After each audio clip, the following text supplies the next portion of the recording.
Hey guys, welcome to Troy Time. Hey, check it out. I wanted to show you this awesome little DIY raised garden that I made from a pallet. I started off with a simple pallet and I was able to expand it using just very few resources and be able to grow all kinds of things in many different containers, both in soil and in hydroponics. And it worked out really well for me this summer.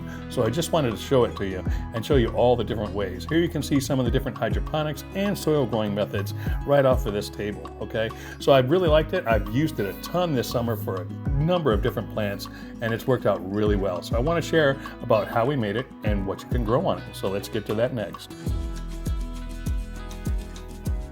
Okay, so we start with just the basic pallet. This is going to be the main frame that holds everything together. So it's important that we build a strong pallet. So I'm no carpenter, but what I've done here is I've paid particular attention to how the legs are attached. And I'll show you that going forward in some of these other clips. But it's actually what's happening at the legs and at the corners that's going to reinforce this thing and make it super strong, okay? And that's going to give you the most strength so that you can put all kinds of different materials on there. You know, some of these larger hydroponic containers, they weigh a lot. And a large bag of soil, like the one you see here, that weighs a lot too. So if you fill up this table, there's going to be a lot of pressure coming down. So you want to make sure that you do it in a very strong and a rugged manner. And I'm going to show you that. So basically it's about these sides. So if I was just to put on a crossbeam as a leg or attach the leg to the outside of the pallet, then all the weight is going to sit on the screws. The screws would be bearing all of that load. So that's not what I did. I actually want the pallet sitting on legs itself, and then an outer sort of reinforcement brace on the outside of the pallet that connects the pallet to the legs. That's the best way so that you can get the most load, at least as far as I know. And I'm no carpenter, but I can tell you this has worked out really well for me. So again, we got a crossbeam connecting the legs, but then we also have the legs sitting underneath the actual pallet with an outer brace. And I'll show you that closer up here, coming up right up next. Okay guys, here's the beauty of having to use so very few materials. I used one 2x4 for 4 2-foot legs, and then one 2x4 which took care of both our cross beams and the outer braces for the legs. So far to get this thing from a pallet to a table has only taken us 2 2x4s, and it's a strong table, it really is. Okay, so here's a good shot of the side of the pallet. So what we have are legs that are coming straight down, bearing all the load, and then side braces that are screwed in on both the pallet and the leg itself. This is what it looks like on the left, and you can tell I've also got a crossbeam in there joining the two legs together. And this is what it looks like on the right. So I'm no carpenter, but I can tell you that that is really an effective way to go, and it has borne a lot of load and a lot of weight over this summer, okay? Including this 190-pound awesome amount of manliness right here. I'm able to stand on the pallet easily, and it can bear my weight. And so I think that this is the way to go. There may be other metallic braces that you could use if you're into that kind of stuff, but I really tried to keep this simple and just use what I had on hand, and this worked out really well. So, this is going to be able to support all different types of gardening, whether you're doing soil or hydroponics, and even if you've got some large containers, this is going to do it okay. Okay guys, so this is the magic. This is unique right here. Because this is a pallet, I can take two 8-foot 2x4s and slide them right through the middle of the pallet. I can adjust them apart to any distance that I want, and I can build an 8-foot wide table that's just awesome and completely versatile. So all it takes is a few screws, 2 screws on each board as they meet the pallet, and it's going to hold those little side arms in place. And those side arms are awesome, and it's going to give you just a huge planting surface. It's especially useful if you're running downspouts, which I have a ton of. You've seen these in other videos.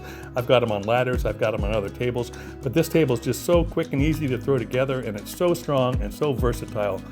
So you can put them extending out on both sides. And if you do that, you're going to have enough space for 6 downspouts on each side. So that's 12 downspouts total just on the sides. So 12 downspouts total, each with 10 holes, that's 120 planting holes just on the sidebars that are coming out. And it's been working out awesome, guys. So this is the crafty method, hydroponics, and these downspouts. They're on my channel. You've seen them on other channels as well. It works really well. I've been using them for all different kinds of plants. So there it is, 8 foot wide, 120 spaces on the outside, plus that center platform. from the pallet itself, and it just works out really, really well. So you could actually, you could continue in the middle. If you wanted all downspouts, you could do that, or you can do soil gardening, and it can hold a lot of weight, or some larger hydroponic containers can fit on there as well. You can even run, if you saw my video where I do the wicking method, you can do the wicking method right here on top of the downspouts. They can hold a lot of soil as well. Or you can flip the downspouts over and just do regular soil bags extending out as well. So much versatility from this one table, especially when you're running the downspouts, which I know a lot of us are. But in some of my other videos, I'm just combining things. So you could do these Dollar Tree towers as well. They can fit on there, spaced out, just like one of my other videos here. You can use this table for that as well because it's so strong. It can hold a lot of weight.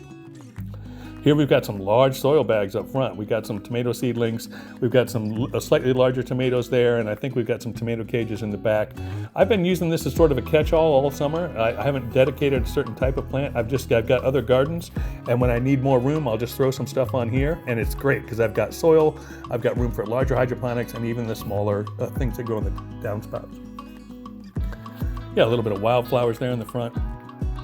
You're going to see some more additions to this as well, so I've got more ideas with what's going on with this table as well. But I just wanted to share at least this part of it because I think it's pretty unique, and it's been so good as far as just a large space.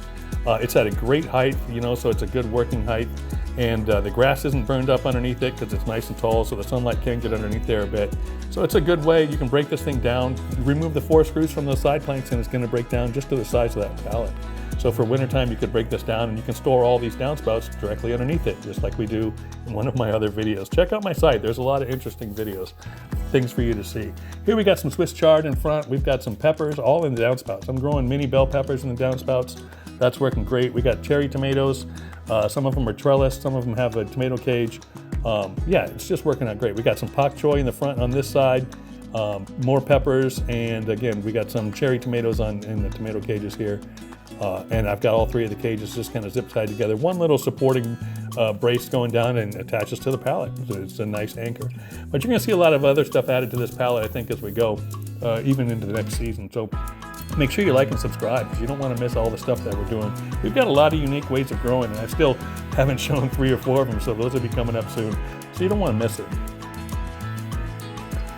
But yeah, I got a lot of use out of these things. Here's some tomato seedlings. Those are getting ready to go into other containers. And but this little table here has just been quick to throw up. Very few materials needed, and it's been just a workhorse, a great spot for me. It's in a good sunny spot, and I've really enjoyed using it. So I wanted to share it with you guys. Hopefully you got some use out of it. Maybe you got some ideas of other things that you can do in a similar way. And that's always the case. I hope that we're all working together to try and get this done cheap and easy, and really just help people grow some food, right? So I've been having a blast with it. I'm glad to pass it on to you. I hope you like it. And I got a lot of more videos coming soon. Those will be coming out. Be sure and check back often. And thanks for being here, guys. I appreciate it. And I like sharing the stuff that I'm doing with you. And this was a huge success, so I just wanted to pass it on. So we'll talk to you soon. This is Troy Time. Thanks for watching. Please like and subscribe. We'll talk to you soon. I'm out.